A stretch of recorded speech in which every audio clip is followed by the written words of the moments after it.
The Bell H-12 was an ambitious American military utility helicopter developed in the late 1940s by Bell Helicopter.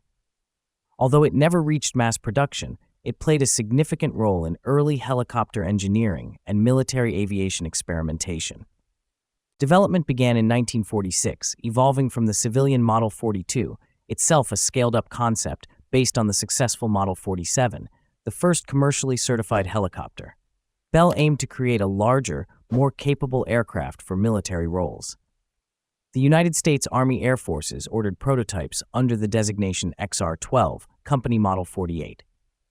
The XR-12 featured a Pratt & Whitney R1340 radial engine producing around 540 to 550 horsepower and could carry 2 crew members plus 4 passengers. Structurally, it differed from its predecessor with a shorter rotor mast and modified tail boom.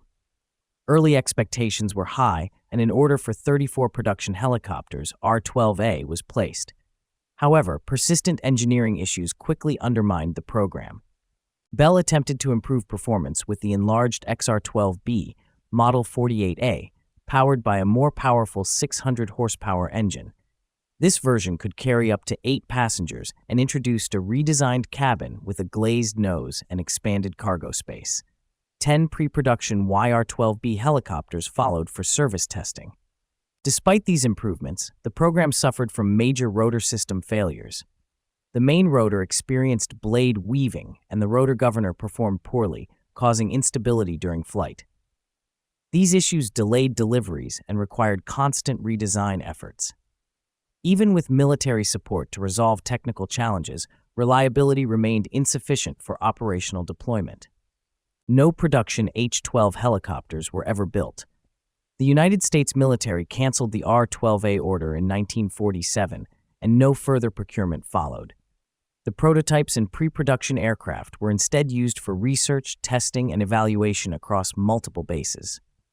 They demonstrated potential in transport, medical evacuation, and cargo roles, but never achieved consistent performance. By the early 1950s, the H-12 program was abandoned in favor of more reliable designs such as the Sikorsky S-51 and later turbine-powered helicopters. Although unsuccessful as a production aircraft, the H-12 contributed to helicopter development in several ways. Its rotor system research influenced later designs, and its airframe concepts were used in experimental and international projects. Notably, its technology helped inspire the Italian Agusta AB-102 helicopter. One surviving example is preserved in the Lawrence Dale Bell Aircraft Museum, where it is undergoing restoration. The aircraft, unofficially nicknamed Fat Boy, remains a symbol of early post-war innovation. The Bell H-12 ultimately represents a transitional step in helicopter evolution, an advanced but flawed design that highlighted the technical challenges of scaling early rotorcraft into practical military machines.